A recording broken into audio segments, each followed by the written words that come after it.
포트폴리오 이론 끝난 거 아니고요. 이어지는 겁니다. 평균 분산 지배원리의 단어의 뜻은 이 평균은 뭘 가리키는 말이냐면요. 기대 수익률을 가리키는 표현입니다. 아까 산술평균 그랬죠? 산술평균 그랬죠? 아니, 가중평균 그랬어요. 그 가중평균을 가리키는 거예요. 말하자면 기대 수익률. 그래서 수익을 나타내는 척도고 분산이나 표준편차는 위험을 측정하는 척도라고 그랬죠? 대답 안 하는 거 봐 이제. 아니, 얘는 수익을 측정하는 척도고 기대 수익률, 얘는 위험을 측정하는 척도라고 그랬잖아요. 그러면 이렇게 기대 수익률의 평균과 분산을 이용해서 투자 대안을 결정하는 방법인데요. 만일 기대 수익률이 둘이 똑같아. A하고 B하고 기대 수익률이 똑같아. 그럼 표준 편차가 둘 중에 작은 걸 선택한다는 거예요. 그게 유리하다 그 말이죠. 그런데 만약에 표준 편차가 둘이 똑같아. 그러면 기대 수익률이 큰 걸 선택하는 거예요. 그러니까 기대 수익률이 똑같으면 표준 편차 작은 걸 선택하고 표준 편차가 똑같으면 기대 수익률이 큰 걸 선택하자는 거거든요. 한번 책에 일부러 사례를 넣어놨거든요. 이렇게. 그럼 책에 있는 사례 그대로예요. 한번 보자 말이죠. 얘하고 기대 수익률이 똑같죠. 가와 나가 기대 수익률이 똑같네. 그럼 표준 편차가 둘 중에 큰 거 선택, 작은 거 선택. 그 위험이 작은 거지 이게. 그러니까 이거는 가를 선택해야지. 이번엔 다하고 라가 표준 편차가 똑같죠. 어떤 분이 왜 0.4라고 안 하고 0.40이라고 했나요? 맞추려고 그래 그냥. 아무 의미 없어요. 자, 그러면 둘이 똑같아요. 그러면 기대 수익률이 누가 더 커? 라가 더 크지. 기대 수익률이 큰 걸 선택해야지. 그러니까 가와 나는 가를 선택하는 것이고 다와 라는 라를 선택해야죠. 그래서 선택된 최종적인 대안이 가와 라예요. 이걸 뭐라고 하느냐? 효율적 투자 대상, 효율적 포트폴리오라고 말해요. 이 효율적 투자 대상 또는 효율적 포트폴리오라고 하는 것의 의미를 여러분이 아셔야 돼요. 자, 그럼 이 효율적 포트폴리오인데 이것을 우리 가지고 다시 한번 이야기를 해볼까요? 이런 평균 분산 지배 원리가 갖고 있는 한계점이 있는데 제가 아까 가점하고 라점이라고 그랬죠. 그럼 둘을 비교해 보자는 말이에요. 이 둘을 비교하면 기대 수익률이 누가 더 커? 가하고 라하고? 네, 라가 더 커. 기대 수익률이 라가 더 커. 그럼 표준 편차를 비교해 볼까요? 가하고 라하고 표준 편차는 작은 게 유리하죠. 위험이니까 어느 게 더 작아? 가가 더 작지. 그러니까 가를 선택해야지. 그러니까 기대 수익률 면에서는 라를 선택하고 표준 편차 면에서는 가를 선택해야 된단 말이에요. 그러니까 이게 가가 더 나은 건지 라가 더 나은 건지 알 수 있다 없다? 없어요. 왜요? 기대 수익률도 라가 더 커. 표준 편차도 라가 더 커. 이 대안과 기대 수익률이 가가 더 작아. 표준 편차도 가가 더 작아. 이 두 개 대응은 비교가 불가하다 그 말이에요. 비교가 불가해. 이게 한계점이에요. 그럼 이 한계점을 극복하는 방안은 어떤 것이 있을까? 첫 번째가 변이계수. 두 번째가 포트폴리오 기법. 그럼 변이계수는 아까 기대 수익률분의 표준 편차라고 그랬다고 기억나세요? 그러면 가의 변이계수 구해볼까요? 0.1분의 0.25 이게 가의 변이계수죠. 그렇잖아요? 그러면 여기서 점을 똑같이 오른쪽으로 한 칸을 이동을 해봐요. 그럼 밑에는 1이고 위에는 2.5가 되니까 2.5가 돼요. 이번에는 라의 변이계수를 구해봅니다. 라의 변이계수는 0.4분의 0.4예요. 따라서 0.4분의 0.4니까 1이에요. 근데 변이계수는 위험을 측정한 척도라 했죠. 작을수록 유리하죠. 따라서 라가 유리한 거죠. 라 선택해요. 변이계수에 의하면 라 선택해라. 자, 그런데 우리는 포트폴리오 기법으로 이제 가보자고요. 포트폴리오 기법으로 가기 위해서 최적 포트폴리오 선택으로 가려는 거예요. 최적 포트폴리오 선택을 관련해서 여기에 위험, 저기에 수익률을 써요. 그럼 간혹 가다가 이렇게 말을 해요. 열심히 수업 듣고 반복해가지고 겨우겨우 여기에 가격 쓰고 여기에 수량 쓰는 걸 알았는데 이게 뭐 하는 짓이냐고? 과목이 바뀌었어. 과목이 아까 여기 가격 쓰고 여기다 수량 쓰는 건 경제론이고 여기다 수익률 쓰고 여기다 위험 쓰는 건 투자론이에요. 부동산학과에서 배우는 과목이 다른 거예요. 이 과목이 다른 7개를 총론과 합계 섞어서 총 8개 파트 묶음을 부동산학 개론으로 다루는 거라고 말씀드렸어요. 그럼 어떻게 해야 되는데? 다시 하셔야 돼요. 투자론에 가서는 여기다 수익률을 쓰고 여기다 위험을 쓴다고 부지런히 여러분이 기억하셔야 돼요. 수익률? 아무런 말 없이 수익률은 다 무슨 수익률이죠? 저 기대 수익률이에요. 여기는 위험이고. 그래서 위험과 기대 수익률을 좌표축에다 그림을 그리는데 우리 아까 다시 돌아가면 가와 라 중에서 기대 수익률도 작고 위험이 작은 게 뭐였죠? 가였잖아요. 기대 수익률도 크고 위험이 큰 건 라였고.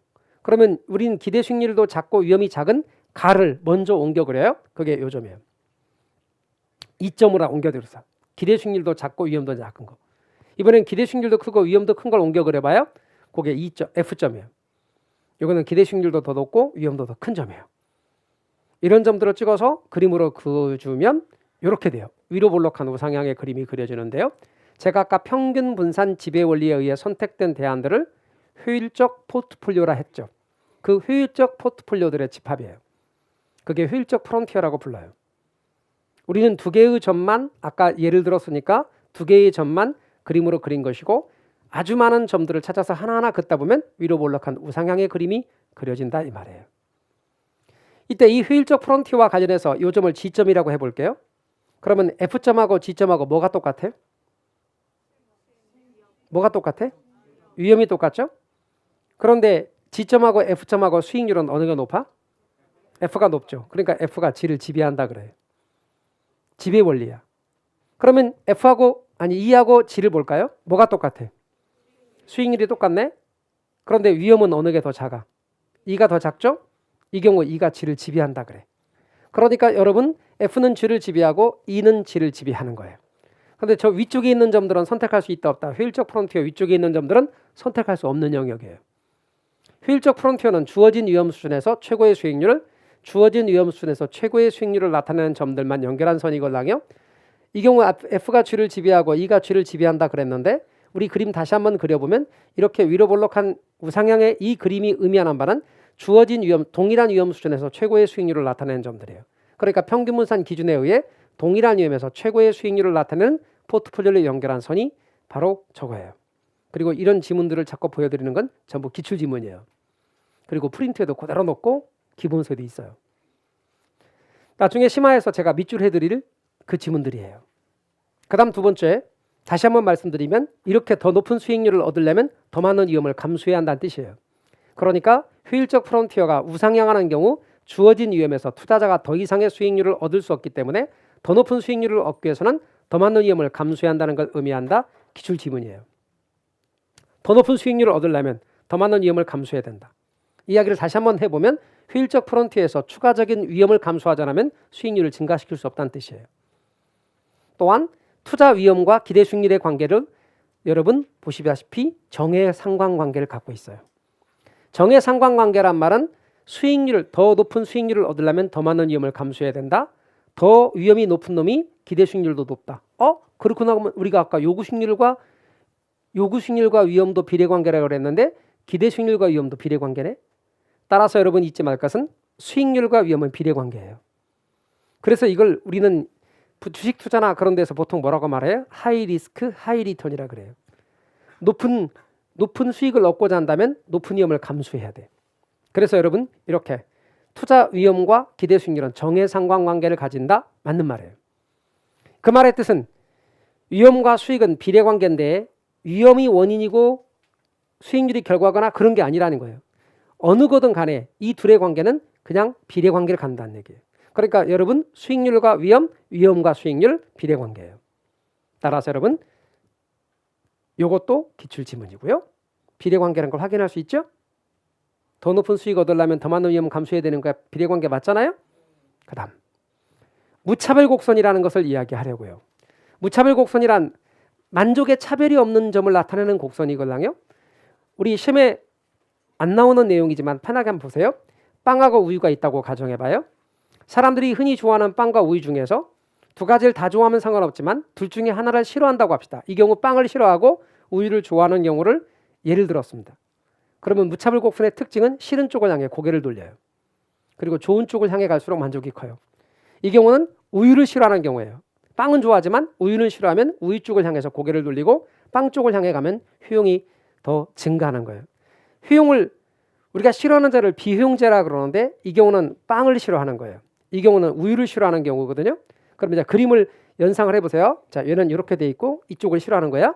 얘는 이렇게 돼 있고 이쪽을 싫어하는 거야. 왼쪽일까 오른쪽일까? 그림 봐보세요. 투자자는 위험을 싫어해 좋아해? 싫어해. 수익률은 좋아해. 그렇다면 다시 그림이 그려지면 왼쪽처럼 그려져야 돼. 오른쪽처럼 그려져야 돼.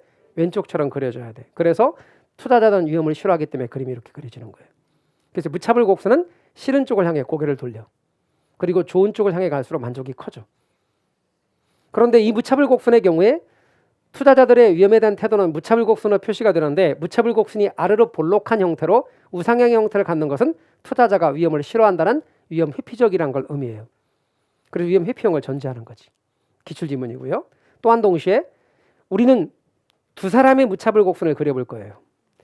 어떤 사람이 이만큼의 위험을 감수하는 대신에 이만큼의 수익이 보장된다면 이 점의 만족이 똑같다고 가정해봐요. 이게 을이란 사람의 무차별 곡선이라고 해요. 유는 유틸리티라는 의미니까 아무 의미 없어요. 자, 무차별 곡선입니다. 을. 이 사람은 얘하고 만족이 똑같대요. 근데 갑은 이만큼의 위험을 감수하는 대신에 이만큼의 수익을 요구한다고 가정해봐요. 그러면 만족이 똑같다고 가정합시다. 이게 갑이라고 합시다. 그러면 갑과 을 중에서 누가 위험을 더 싫어하는 사람이게? 갑이 위험을 더 싫어하는 사람이에요. 무차별 곡선은 싫어하는 정도가 심할수록 고개를 많이 돌려. 많이 싫어할수록 더 가파르다 그 뜻이에요. 그래서 여러분이 유념할 것은 위험 회피도의 차이에 따라 무차별 곡선의 모양이나 길이가 달라지는데요. 투자자가 위험을 회피할수록 위험과 기대 수익률 관계를 나타내는 투자자의 무차별 곡선의 길기는 급해져요. 위험을 많이 싫어할수록 급해져요. 많이 흘려요. 위험을 적게 싫어할수록 만만해요. 그러면 이 사람이 보수적이게 공격적이게? 보수적 투자자고 이 사람이 공격적 투자자가 된다는 걸 알 수가 있죠. 되셨나요? 그렇다면 그림을 이제 아까 효율적 프론트에다가 옮겨 그릴 텐데 옮겨 그리기 전에 아까 무차별 곡선은 이쪽을 싫어하고 저쪽을 좋아하니까 이리 갈수록 만족이 커지는 거지. 자, 그렇다면 제가 효율적 프론트를 먼저 그리고 거기다 두 사람의 무차별 곡선을 옮겨 그릴 거예요. 갑과 을. 한 사람은 보수적, 한 사람은 공격적. 투자자 갑, 투자자 을. 투자자 갑의 무차별 곡선이 좀 더 가파르죠? 이 사람 보수적, 이 사람 공격적 투자자지. 그럼 무차별 곡선은 위에 있는 것일수록 가장 만족이 높지만 얘는 선택할 수 없는 영역이지. 그런데 요 점들은 선택할 수 있어요. 교차하는 점은. 근데 이런 점을 선택하는 것보다 여기를 선택하는 게 가장 높은 만족이면서 선택할 수 있는 점이겠죠. 그럼 이 점들의 특징은 무슨 점이냐 이거예요. 효율적 프론트와 무차별 곡선이 뭐 하는 점? 예. 뭐 하는 점? 예. 제가 앞에서 이런 그림을 그린 적이 있죠. 그러면서 말하기를 여러분들은 반드시 이 점을 찾을 때가 온다 그랬죠. 그런데 이런 점도 있다 그랬어요. 그리고 이런 점들은 다 공통점이 만나는 점이에요. 만나는 점이지만 이 점은 만나는 점이라 하지 않고 구체적으로 접하는 점이고 이 점은 교차하는 점이니까 전부 다 만나는 점이지만 만나는 점이란 말을 쓰지 마자 그랬죠. 그래서 꼭 접하는 점 아니면 교차하는 점이란 말을 쓰자 그랬죠.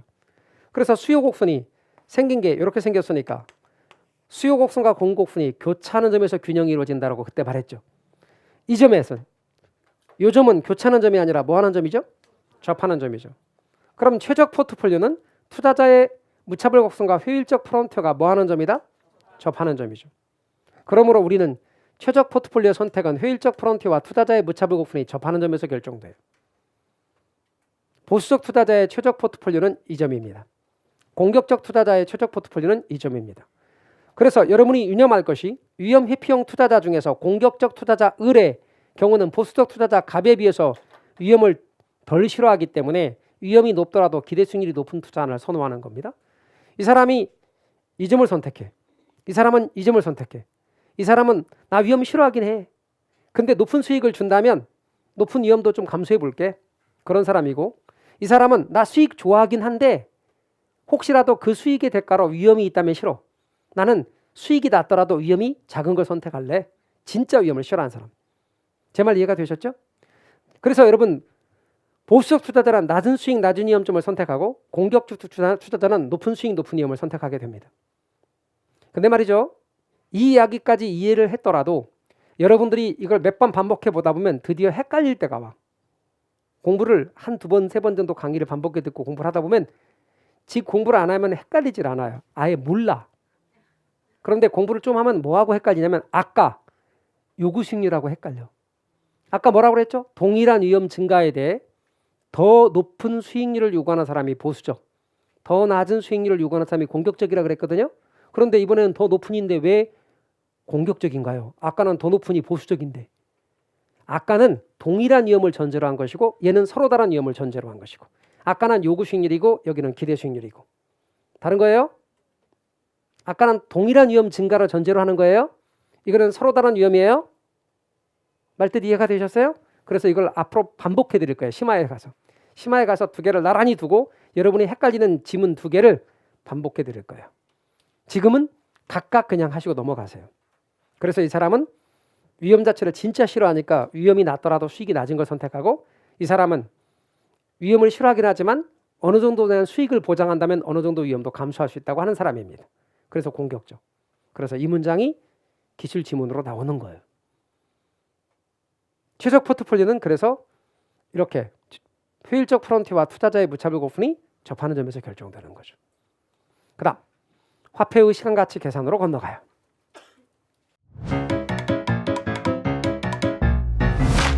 에듀윌 유료 회원만의 라이브 클래스. 두 번째 시간 보겠습니다. 이제는 머리 앞에 세로 갑니다. 자, 정신 차리시고 이번에 합격 진도 나갑시다. 누구세요? 전 에듀윌 교수인데요. 제가 늘 가까이 있으니까 이번엔 합격. 집에서도 학원처럼 공부하는 혜택. 오직 에듀윌 유료 회원에게만. 에듀윌. 우와, 진짜 가까이 계시네요. 313페이지 화폐의 시간가치 계산으로 건너가요. 우리 화폐의 시간가치라는 데서 여러분 같은 금액이더라도 똑같이 1억이더라도 현재 1억과 1년 후의 1억은 다른 금액이죠. 그래서 시간이 흘러감에 따라서 그 가치는 서로 다르게 된다는 거죠. 다르게 평가된다는 거죠. 그러므로 이걸 평가하려면 동일 시점의 가치로 환산해야 돼요. 동일 시점의 가치로 환산하는 걸 화폐의 시간가치 계산이라고 그래요. 지금 말하고 있는 이야기를 프린트에 다 넣어놨어요. 제가 그대로 그것만 읽으시라고. 기본서 찾아서 읽으시면 좋은데 찾기가 힘들면 프린트에 있는 내용이라고 읽으라고 다 넣어놨어요. 지금 제가 말하는 거. 그 다음에 현재 가치, 현재 1,000만 원, 1년 후의 가치, 미래 가치. 근데 현재 가치를 줄여서 현가, PV, 미래 가치를 줄여서 내가라고 그래요. 절대 미가라고 안 그래요. 내가라고 해요. 두음 법칙 때문에 내가예요. FV. 그러면 지금의 1,000만 원이 1년 후에는 얼마가 되느냐? 그럼 지금의 1,000만 원을 1년으로 보내는 걸 할증이라 그래요. 다시 말하면 현재 가치를 미래 가치로 바꾸는 계산. 이렇게 바꿀 때 할증이라 말았어요. 미래 가치를 현재 가치로 바꾸는 건 할인이에요. 원래 학문적 원래 의미는 할증은 현재 가치를 미래 가치로 바꾸는 것, 할인은 미래 가치를 현재 가치로 바꾸는 것. 그래서 계산도 할증은 곱하기, 할인은 나누기 개념이에요. 원래적 의미가. 그런데 말이죠. 사람들이 할증의 경우를 이런 개념으로 사람들이 생각하기 시작한 거예요. 시외로 차가 택시를 탔는데 나가기 시작한 버튼을 눌러. 그랬더니 갑자기 막 뛰기 시작해. 금액이 막 올라가. 12시가 넘었다고 버튼을 눌러. 금액이 막 올라가. 그런 개념을 할증, 가산의 개념으로 쓰기 시작했고, 또 할인의 개념도 현재 가치 나누기 개념이 아닌 현금으로 샀더니 깎아주네. 따라서 빼기 개념으로 사용하기도 해요. 그런데 그게 보편적으로 많이 사용하다 보니까 할증을 가산처럼, 할인을 빼기, 차감처럼 사용해도, 공제처럼 사용해도 맞아요. 그러나 원래적 의미의 할증은 현재 가치를 미래 가치로 바꾸는 것으로 곱하기, 할인은 미래 가치를 현재 가치로 바꾸는 것으로 나누기 개념이에요. 이게 학문에서 사용되는 원래적 의미예요. 그러나 일상에서는 가산은 이렇게 할증을 가산처럼, 그리고 할인을 빼는 공제처럼, 그러니까 현금으로 샀더니 깎아주는 이런 개념처럼 사용하기도 해요. 마케팅에서는 할인의 개념이 그런 개념이에요. 틀린 게 아니에요. 그러나 아까 말씀드린 것처럼 현재 가치를 미래 가치로 바꾸는 할증은 곱하기고, 미래 가치를 현재 가치로 바꾸는 할인은 나누기다. 나누기니까 아까 분수로 표시한 거예요. 그리고 할인율 이렇게 한 거죠. 그 다음 우리 기초 강의 때 제가 조삼모사 이러고 했던 거 기억나세요? 조삼모사의 공식? 기본적인 그 고사 얘기했잖아요. 나중에 문제풀이 할 때 뭐 고3모사 했던 거, 조삼모사 했던 거 기억나세요? 그랬더니 어떤 분이 조금 모르면 3번 찍고 아예 모르면 4번 찍는 거예요? 그거 아니에요. 아셨죠? 조금 모르면 3번, 아예 모르면 4번 그거 찍으면 안 돼. 조삼모사 고사와 함께 화폐의식가치 연상을 하시면서 우리 미래가치하고 이자율 얘기 좀 합시다. 미래가치하고 이자율과의 관계를 보니까 미래가치는 FV로 표시하는데 현재의 일정 금액을 미래의 특정 시점의 가치로 바꾸는 것. 이게 바로 미래가치. 단위하고 복리가 있어요. 이자율의 개념 속에서 단위와 복리가 있는데 단위는 원금에만 이자가 부과되는 계산 방식이에요. 근데 복리는 이자에 이자가 붙어가는 방식이에요. 그리고 복리를 잘 이해를 하시고 여러분이 앞으로 투자를 할 때나 수익을 낼 때 복리 개념을 생각하셔야 자산을 불릴 수가 있어요. 그리고 열심히 일하는 근로소득도 되게 중요한데 이 자본소득이 돈을 버는 속도가 훨씬 더 빠르다는 것도 생각을 하셔야 돼요. 그래서 여러분 이 복리라는 개념이 우리가 말하는 할증 개념이에요. 그리고 우리는 항상 이자에 이자가 붙어는 복리 계산이야. 화폐의 시간가치 계산에서 나오는 이자율은 전부 다 복리다. 그 다음 현재가치와 할인율의 개념입니다. 현재가치는 미래에 발생할 일정 금액을 현재 시점의 가치로 환산하는 것, 이렇게 현재 시점의 가치로 환산하는 건 나누기예요. 그러니까 할인이에요. 그래서 여러분 할인이라는 개념을 여러분이 잊지 마시고 할인은 미래 가치를 현재 가치로 환산하는 과정을 가리킨다. 그리고 그때 적용되는 걸 할인율이라 그래요. 할인율은 현재 가치 계산 시 사용되는 시장 이자율을 가리키는데 주로 할인율은 어떤 걸 많이 쓴다? 자, 기본 과정에서 하나만 알려드립니다. 요구수익률. 요구수익률이 주로 할인율로 사용됩니다. 기본 과정을 다 공부하고 심화 과정에서 부동산 학개론에서 나오는 할인율 다 제가 정리해 드릴 겁니다. 그러나 여러분은 이거 한 가지만 아셔도 문제 푸는데 거의 지장이 없을 만큼 중요합니다. 앞으로 그래서 할인율은 주로 요구수익률을 쓴다. 왜 요구수익률을 할인율로 쓴다? 제가 투자의 기회비용이기 때문에. 그러다 보니까 현재 가치 할 때 요구수익률로 나눈다는 말이 계속 나와요. 현재 가치 할 때 요구수익률로 나눈다. 이 말을 기억하십시오. 현재 가치 할 때 요구수익률로 나눈다. 그럼 제가 심화 과정에서 앞에 쫙 가서 어느 것부터 이야기할 거냐면 우리 기대값의 현재 가치 1년 후에 여기에 신도시가 들었으면 이 땅값은 얼마 되고 들어서지 않으면 얼마가 되는가 이런 걸로 이제 설명드릴 거예요. 그때부터 벌써 요구수익률이 나온다고. 요구수익률은 할인율로 쓴다. 자, 그 다음에 여러분 시험지에 어떤 주어진 금액이 있다고 합시다. 그 주어진 금액에다가 뭐를 곱하냐면 자본하는 개수를 곱해서 구하는 값을 구해요. 그럼 자본하는 개수가 뭐냐? 화폐의 시간가치 계산에서 현재 가치를 미래 가치로 바꾸거나 미래 가치를 현재 가치로 바꿀 때 사용하는 개수를 자본하는 개수라고 불러요. 예를 들어서 여기다 현재 가치 금액이 주어졌습니다. 그리고 우리 보고 미래 가치를 구하랍니다. 그러면 자본하는 개수로서 뭘 쓰면 되냐면 바꾸고자 하는 개수를 써요. 미래 가치 개수를 여기다 쓰면 돼요. 미래 가치 개수를 줄여서 내가 개수라 그래요. 여기에 미래 가치를 주어지고 현재 가치를 구하시오 그러잖아요. 그러면 여기다가 현재 가치 개수, 현가 개수를 곱하면 돼요. 아까 현재 가치 할 땐 나누기를 더니 왜 곱하기입니까? 우리 이렇게 이야기할 수 있습니다. A 곱하기 A 나누기부터 합시다. A 나누기 B는 C라고 합시다. 이런 식이 있다 합시다.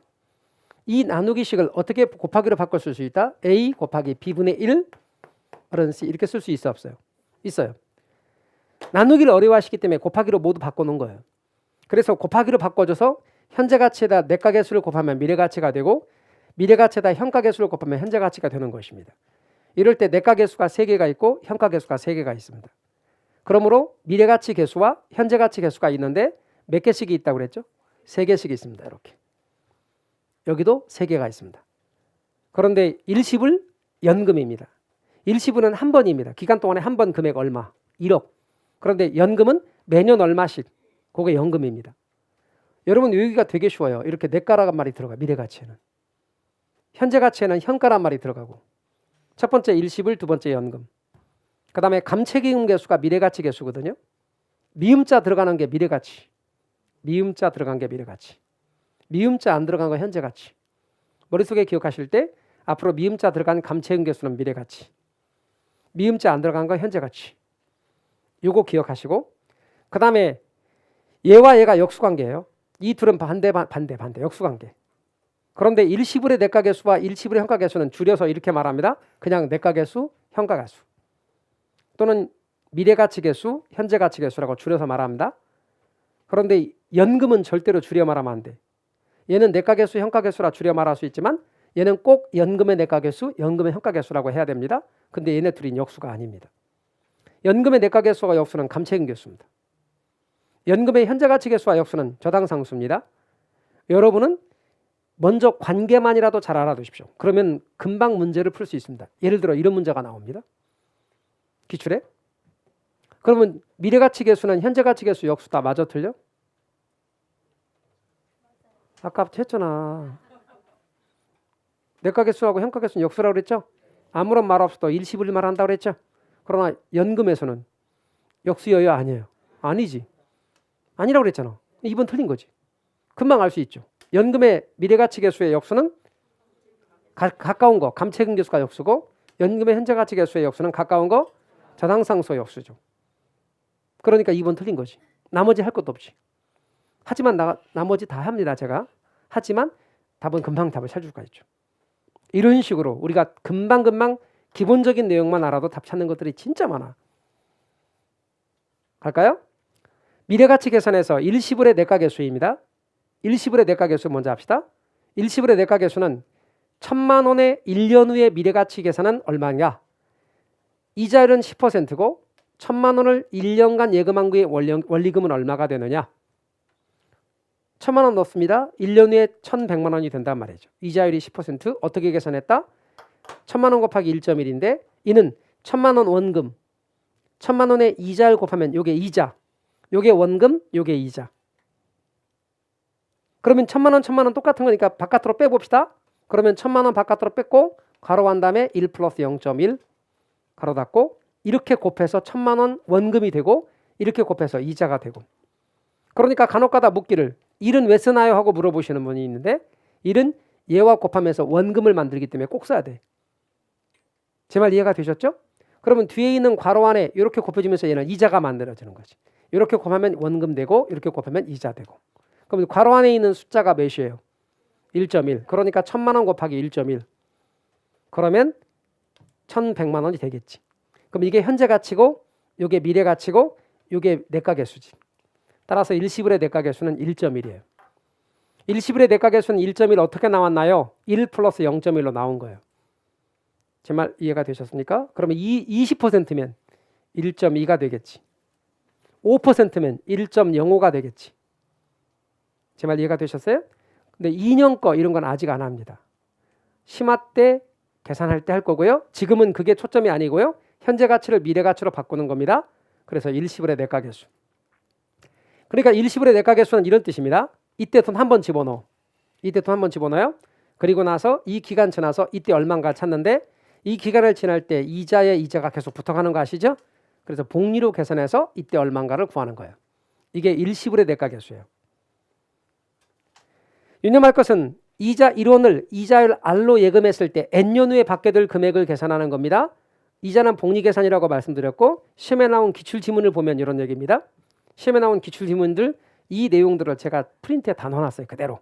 나중에 제가 이렇게 설명하라고 넘어가면 그게 어디 있나요? 그러실까 봐 프린트에 그대로 다 넣어놨으니까 나중에 읽으시고 다시 봐요. 현재 5억 원이래. 그 5억 원인 주택가격이 전년 대비 5%씩 계속 상승한다고 가정할 때 5년 후에는 얼마일까? 자, 이게 5억 원이거든요. 5억 원인 이 주택가격이 5년 후에 얼마일까? 일시불의 내과계수예요. 따라서 일시불의 내과계수를 통해서 구할 수 있다. 이렇게 시험에 나왔다고. 되셨나요? 따라서 5억 원 5년 후에 5억 원 일시불 5년 후에 미래가치. 그렇게 구분할 수 있어야 돼요. 어떤 때 뭘 쓰는지 아셔야 된다 그 말이에요. 그래서 여러분 이 연금의 일시불의 미래가치는 돈 한 번 집어넣고 기간 말에 찾는 거니까 정기예금 찾는 금액 계산할 때 쓰는 거예요. 그래서 앞으로 여러분 정기예금 찾는 금액을 계산할 때 일시불의 내과계수를 쓴다.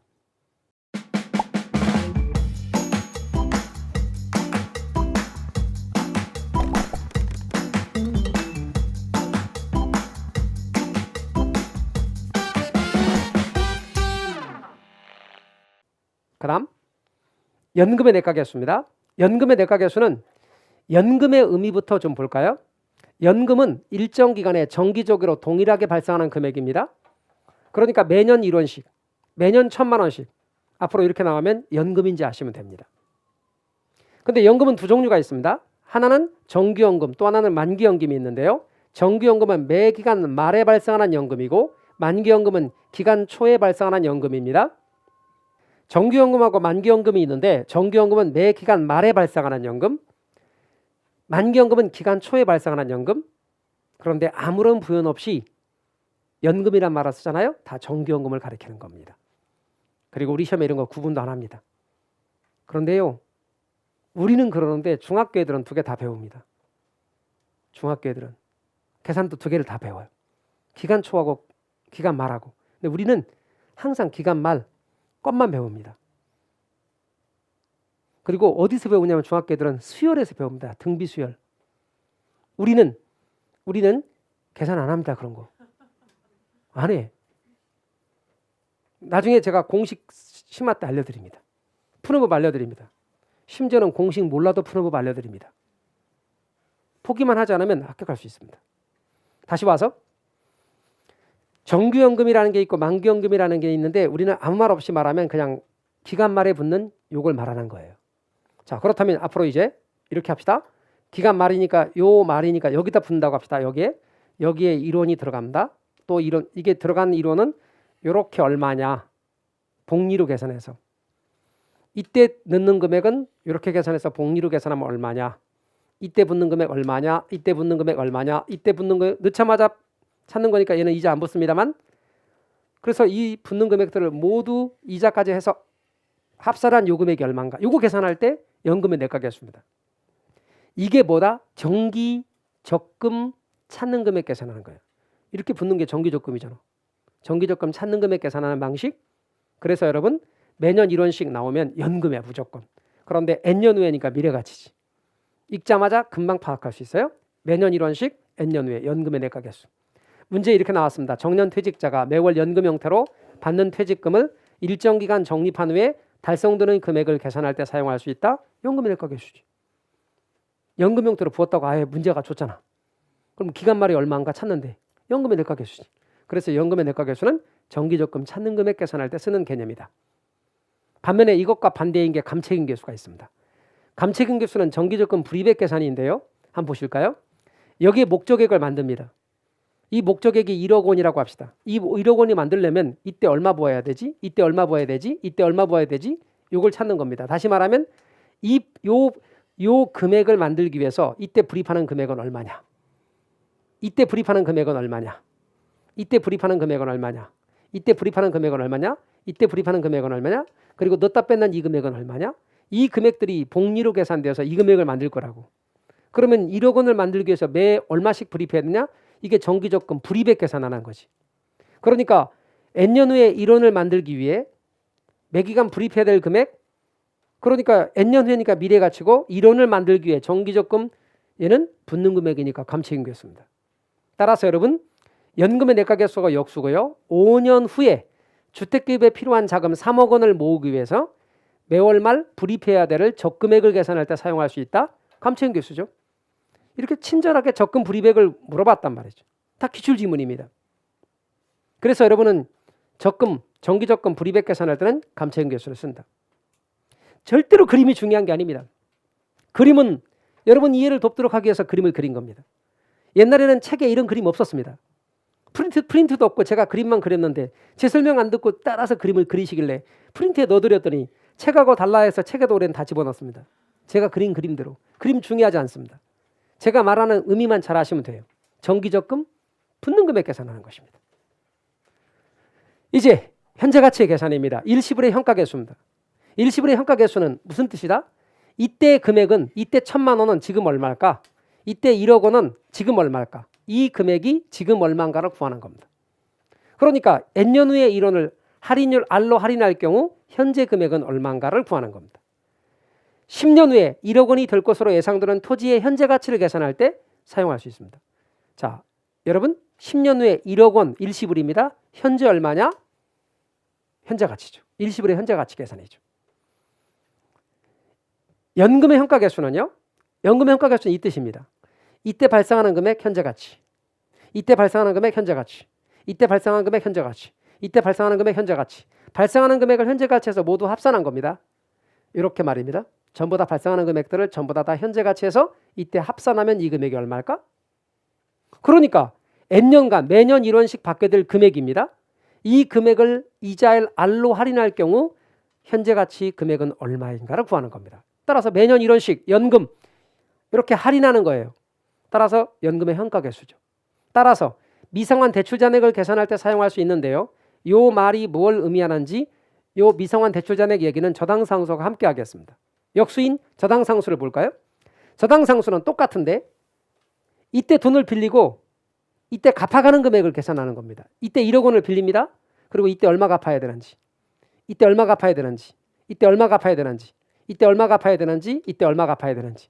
사실은 이 갚을 돈을 현재 가치에서 합산한 금액으로 대출받는 겁니다. 내가 이 금액을 대출받고 이때 갚아가는 금액이 얼마 되는가? 갚을 돈 계산할 때 융자 상환액 계산할 때 쓰는 겁니다. 1원을 이자를 R로 빌린 후에 N년 동안 매년 지불해야 될 금액 계산할 때 씁니다. 그러니까 여러분 연금의 현재 가치 계수의 역수인데 원리금 균등 분할 상환은 금융론에서 공부할 거고요. 융자 금액에 대한 월 불이백을 계산할 때 쓸 수 있습니다. 융자 상환액 계산할 때 쓴다는 얘기입니다. 이제 두 개를 같이 함께 설명드릴게요. 저당상수하고 연금의 현가계수를 이야기해 보려고요. 이 집을 살려고 은행으로부터 얼마를 빌렸냐면 1억 원을 빌렸습니다. 그리고 10년에 걸쳐서 갚기로 했습니다. 10번, 10년에 걸쳐 연단위 상환이라고 합시다. 1번, 2, 3, 4, 5, 6, 7, 8, 9, 10 이렇게 갚아야 됩니다. 그러면 이 돈 빌리고 이렇게 현재 가치로 할인한 금액으로 빌리고 얼마씩 갚아가야 되느냐? 요거 계산할 때 저당상수를 사용합니다. 6번 갚았다 합시다. 하나, 둘, 셋, 넷, 다섯, 여섯 번 갚았습니다. 4번 남았군요. 그럼 6번 갚은 이 시점에서 말이죠. 갑작스럽게 이 집을 팔아야 된대. 그럼 앞으로 4번 더 갚아야 되는데 어떻게 된다? 이 4번 더 갚을 돈을 땡겨서 이때 한꺼번에 갚아야 됩니다. 이걸 계산할 때 연금의 현가계수가 필요합니다. 그러니까 중요한 건 이렇게 갚아가는 돈 빌리고 갚아가는 걸 계산할 때는 저당상수가 필요하고 미성환 저당잔금 아직 못 갚은 돈 땡겨 갚을 때는 연금 현가계수가 필요하고 그래서 역수인 거예요. 그래서 앞으로 여러분은 돈 빌리고 갚는 돈 계산할 때는 뭐가 필요하다? 저당상수. 열심히 갚고 이제 못 갚은 돈 나머지 땡겨 갚을 때는 뭐가 필요하다? 연금의 현가계수. 지금 시험에 잘 나오는 것만 제가 얘기하고 있는 중입니다. 그래서 여러분께서는 앞으로 딱 보시고 돈 빌리고 갚는 거 융자 상환액 그럼 무조건 저당상수. 미성환 저당잔금 못 갚은 거 나오면 연금 현가계수. 잘 알아두시면 좋겠습니다. 그래서 여러분께서 다시 한번 제가 이거 넘어가기 전에 말씀을 좀 드리게요. 정리 좀 할게요. 화폐의 시간가치 계산에서 미래가치 계산에 몇 개 나온다고요? 3개. 현재가치 계산에 몇 개 나온다고요? 3개. 자, 그러면 다시 한번 쓰면서 얘기 좀 해볼까요? 우리 정리를 좀 해보기 위해서. 자, 미래가치 계산입니다.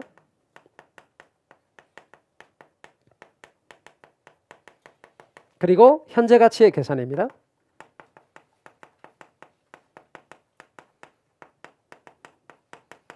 자, 여러분이 외우셔서 말씀을 해보세요. 제일 첫 번째 뭐였죠, 여러분? 그렇죠. 일시불의 내가계수 이랬습니다. 그 다음 뭐가 나와야 되죠?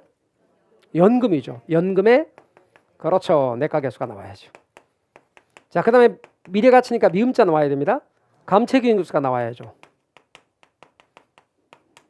잘 하시고 계시는 거죠? 자, 그 다음에 현재가치 계산은 일시불의 현가계수죠. 그 다음 뭐가 나와야죠? 연금의 현가계수가 나와야죠. 그 다음 뭐가 나오죠? 저당상수가 나오죠. 이렇게 분류하는 거 먼저 하셔야 돼. 그리고 말씀을 드리기를 이건 줄여서 이렇게 쓸 수 있죠. 내가계수, 현가계수. 그리고 이 둘은 역수관계죠. 그런데 연금의 내가계수하고 역수는 뭐죠?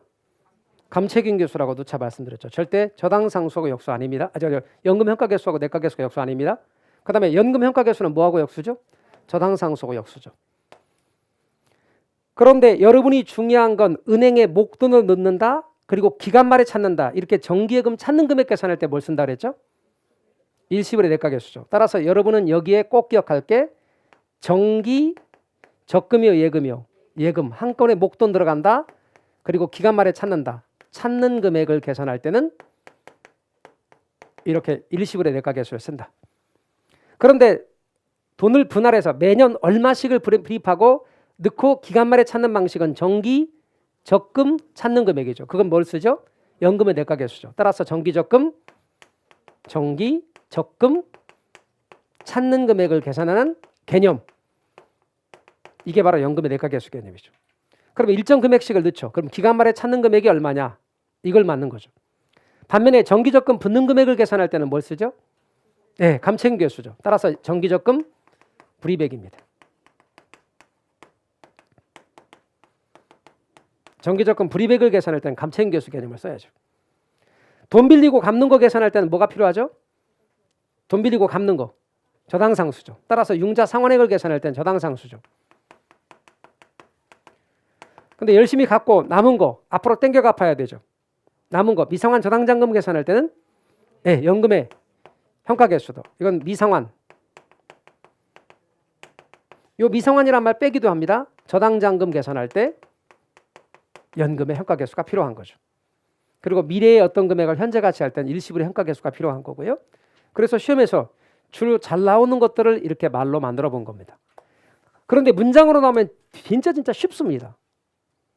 1,000만 원을 한 번 나왔네? 그러면 일시불입니까? 연금입니까? 일시불입니다. 그리고 3년 후에 나오면 일시불의 내과계수입니다. 근데 3년 후에 1,000만 원을 현재 얼마냐 그러면 일시불의 평가계수입니다. 매년 1,000만 원씩 5년 후에 매년 1,000만 원씩 5년 후에 나오면 연금의 내과계수입니다. 5년간 매년 1,000만 원씩 발생할 돈의 현재 가치 그러면 연금의 평가계수입니다.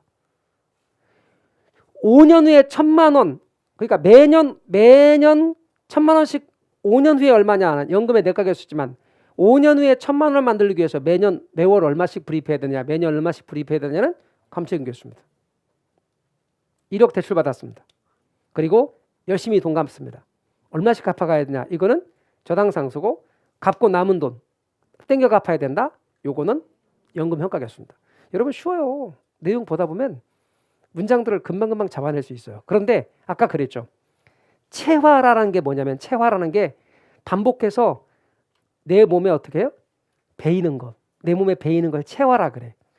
체화가 되려면 연습 많이 하셔야 돼요. 처음에 자전거가 타면 아까 불안하고 무섭지만 좀 재밌어. 삐뚤삐뚤 넘어지기도 하지만 재밌어. 한두 번 탔어. 그럼 몸에 익숙해져. 그러면 잊어버리지 않는다니까. 그걸 체화됐다 그래. 그래서 답을 찍는 요령까지 가려면 조금 우리가 시간이 걸릴 거거든요. 그리고 그렇게 하다 보면 익숙해져요. 익숙해져서 거부 반응이 안 생겨. 그래서 여러분 처음에 프랑스 파리에 하면 딱 떠오르는 게 뭐예요? 에펠탑. 어디서 선물했어요? 에펠탑을? 미국에서 선물했다는 거 아닙니까? 그런데 프랑스 사람들이 그걸 보고 자존심이 상했다는 거 아니에요? 우리를 어떻게 문화국민인데 우리를 어디를 보고 그런 철탑 같은 경우를 되게 큰이 갖다 거기다가 선물하고 하고 되게 거부 반응이 많아서 반대를 많이 했대요. 에펠탑을 초창기에. 그런데 프랑스 사람들이 눈을 뜨면 볼 수밖에 없는 게 제일 높은 그 에펠탑인 거예요. 그 매일같이 보다 보니까 어떻게 됐어요? 정들었어요. 그래서 프랑스 파리 하면 무조건 에펠탑. 사람들이 가장 사랑하는 것 중에 하나가 됐다는 거예요. 그걸 심리학에서 에펠탑 효과라 그래. 진짜로. 그래서 여러분 처음에는 이런 용어들이 너무 거부 반응 들어. 모르겠어. 심지어 은행 쪽에 계셨던 분도 말이죠. 옛날에는 승진 시험 할 때 이런 거 봤는데 지금은 전부 다 컴퓨터로 다 계산이 되니까 몰라. 은행에 있는 계신 분들도. 그리고 어려워하셔. 그렇지만 몇 번 보다 보면 이런 게 익숙해져요. 그리고 답을 찍는 게 자연스럽게 돼. 그리고 곧잘 답을 찍게 되고 점수가 나오기 시작하면 재밌어. 그리고 익숙해져. 그러니까 아까 누차 말씀드리기를 제가 이런 말씀을 드린 거죠. 반복이 기적을 만든다고요. 이 부분을 반복해서 보시기 바랍니다. 뭐 할 때까지? 좀 익숙해질 때까지. 좀 더 익숙해지면 이런 형식적 지식들이 드디어 다 몰라도 돼. 나중에 보면은 일부만 알면 된다고 답을 맞추는 데 필요한 암묵적 지식으로 바뀌는 거죠. 그래서 느낌상 요거 같은데 공식을 까먹었는데도 계산기 몇 개 누르는 거 보면 답이 나와버리는 거예요. 그런 요령들을 앞으로 알려드릴 거예요. 아시겠죠? 자, 여기까지 일단 정리를 하시고요. 우리 쉬었다가 시장 참여자부터 계속해 나가겠습니다. 쉬었다 하시죠.